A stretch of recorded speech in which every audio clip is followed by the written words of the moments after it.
Alors, si je te disais qu'une immense partie de tes choix avait déjà commencé bien avant que tu aies l'impression de choisir. Ça paraît complètement dingue, mais pourtant c'est exactement ce que les neurosciences et la psychologie de l'attachement commencent à nous montrer de plus en plus.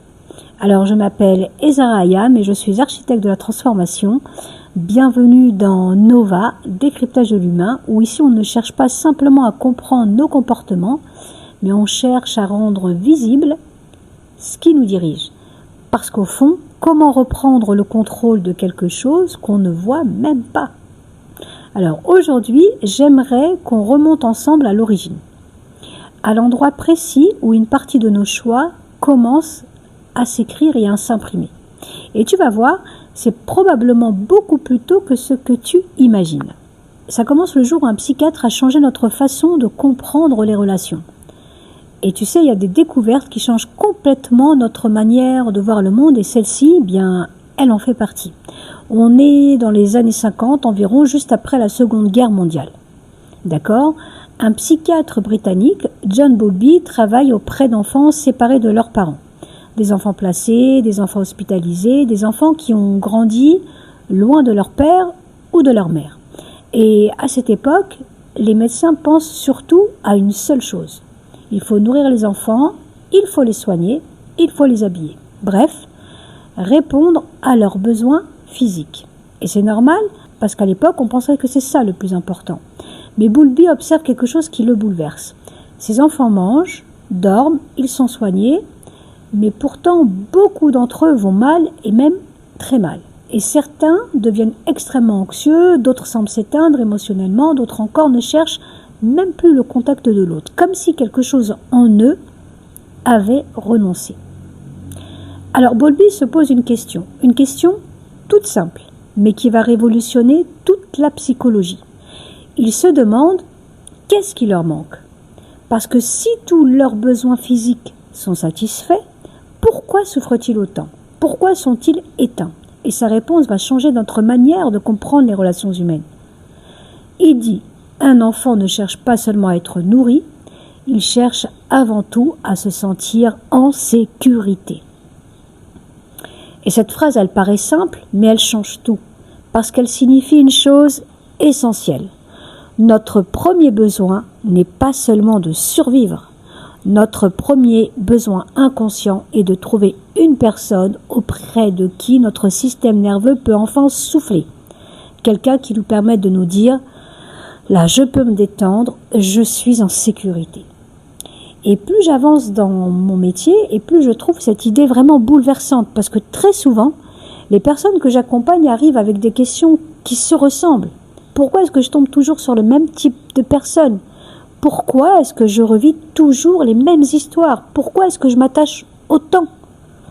Au début, elles pensent que le problème, c'est leur dernière relation, qu'elles n'ont simplement pas eu de chance. Mais au fil des séances, on découvre presque toujours la même chose.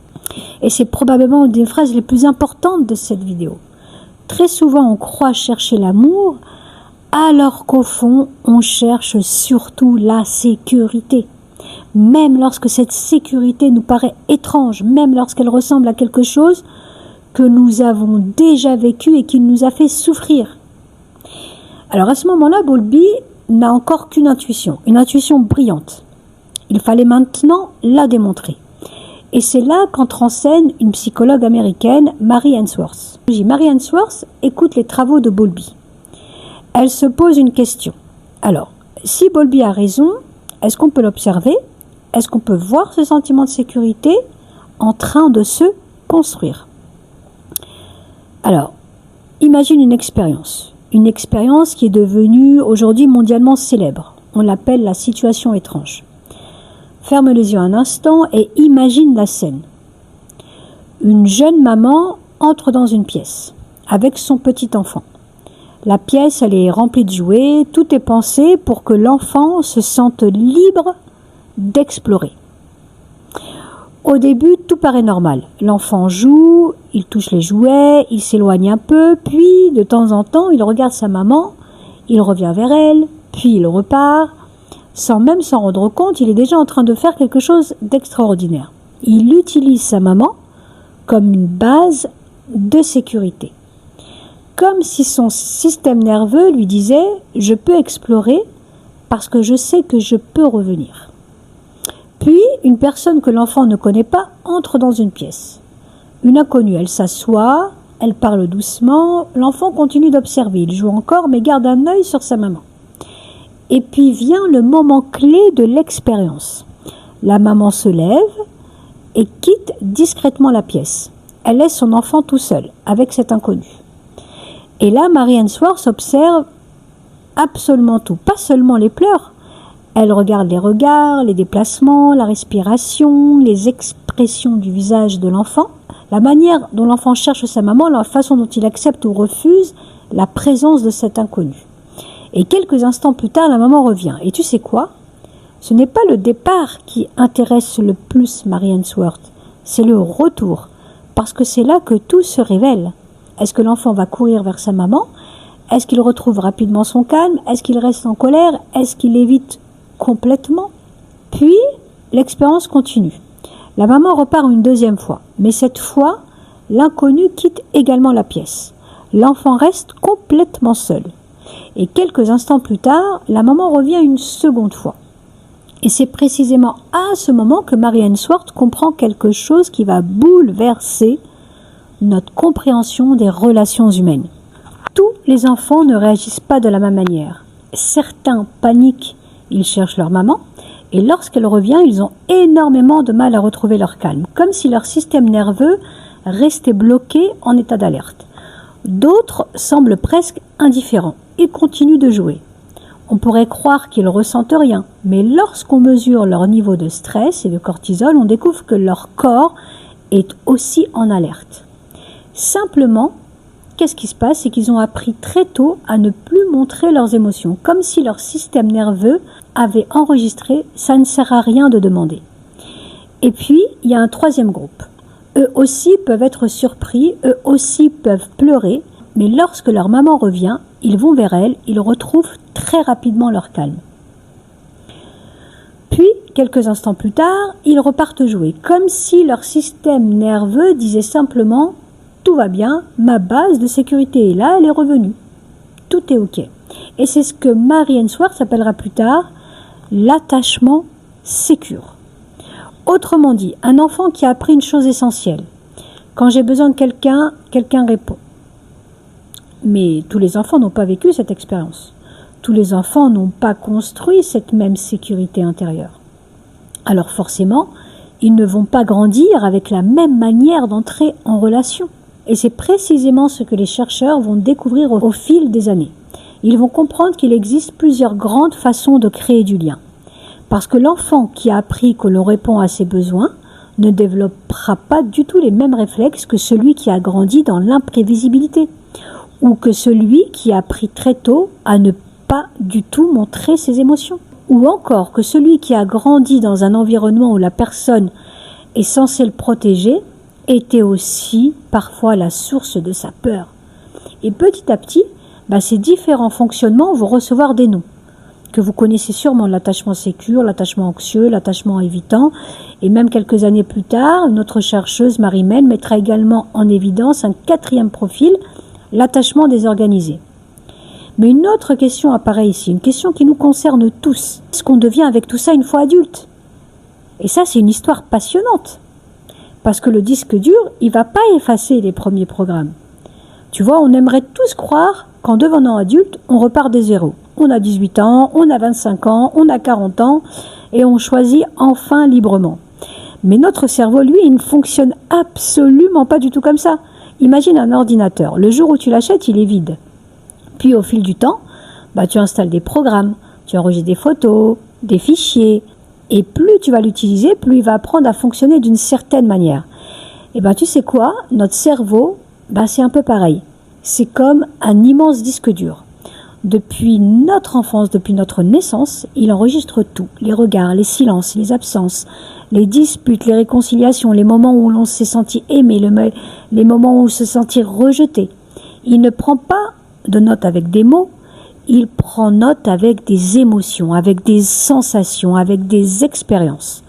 Et à force, il construit une immense bibliothèque intérieure. Une bibliothèque qui lui permet de répondre à une seule question. Est-ce que je suis en sécurité ou pas? Et le plus incroyable, c'est que ce disque dur, il ne fait pas la différence entre ce qui est bon pour toi et ce qui est familier. Lui, il cherche juste ce qu'il connaît déjà. Les programmes qu'il connaît déjà, même si ce qu'il connaît t'a fait souffrir. Et tu vois, c'est cette sensation de connu qui est souvent confondue avec une sensation de sécurité. Alors que ce sont deux choses complètement différentes. Et c'est peut-être d'ailleurs l'une des plus grandes confusions de notre vie. Nous croyons chercher quelqu'un qui nous rend heureux, alors qu'au départ, notre système nerveux cherche surtout quelqu'un qui lui paraît familier, même lorsque ce familier ressemble à une ancienne blessure. Et c'est précisément là que les styles d'attachement prennent tout leur sens en vrai. Parce qu'ils ne sont pas des étiquettes. Ils ne sont pas là pour dire « moi je suis anxieux, moi je suis évitant ». Non.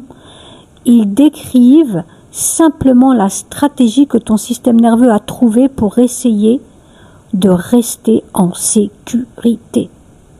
Et de savoir ça, ça change absolument tout, je trouve. Parce qu'à partir du moment où tu comprends ça, tu commences à voir les stratégies invisibles qui sont en train de s'activer. Alors tu vas me dire comment choisir autrement. Et c'est peut-être là la vraie question. Parce que tu pourrais me dire, bon, très bien, et Zara, si mon disque dur décide à ma place, alors je fais quoi? Moi, je vais te proposer une expérience.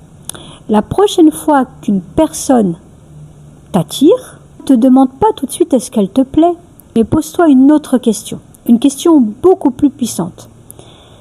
Tiens, qu'est-ce que cette personne va réveiller à l'intérieur de moi? Juste cette question-là, elle est puissante parce qu'elle va te permettre de prendre du recul. Puis, pose-toi une deuxième question. Est-ce que je suis attiré ou je suis activé? Parce que c'est pas la même chose. Être attiré, c'est aller vers quelqu'un. Être activé, c'est voir un ancien programme reprendre le volant. Et parfois, la plus grande preuve d'amour envers toi-même, c'est pas de suivre immédiatement cette attraction, c'est de prendre quelques jours, le temps d'observer, le temps de laisser ton système nerveux redescendre et se réguler. Parce que lorsqu'il se régule, il ne choisit pas depuis une blessure. Il choisit en conscience, tu choisis en conscience. Et ça change tout. Parce qu'à partir du moment où tu vois le programme s'activer, il y a quelque chose qui change, c'est automatique et tu peux l'observer enfin. Et c'est toujours là que la transformation commence, quand tu mets la lumière dessus.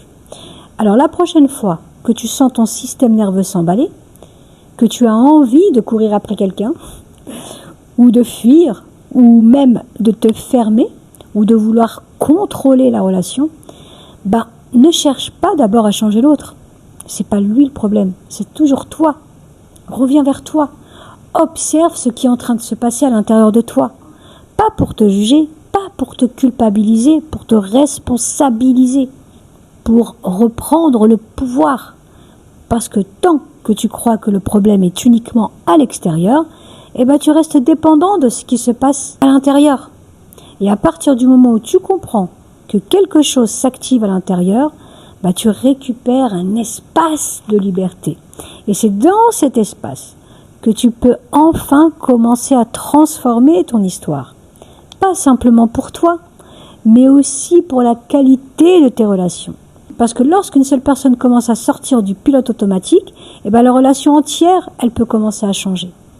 Et même si cette relation s'arrête, tu ne transporteras plus automatiquement le même programme. Et ça, c'est génial. Et tu sais quoi? C'est ça, reprendre sa souveraineté. Ce n'est pas contrôler l'autre, ce n'est pas devenir parfait, c'est arrêter de laisser son passé écrire son présent. Alors si notre disque dur s'écrit pendant l'enfance, une autre question peut apparaître. Elle est encore plus vertigineuse celle-là. Si une partie de ce disque dur n'avait pas commencé avec toi, et si certaines réactions, certaines peurs, certaines manières d'aimer étaient déjà présentes même avant ta naissance.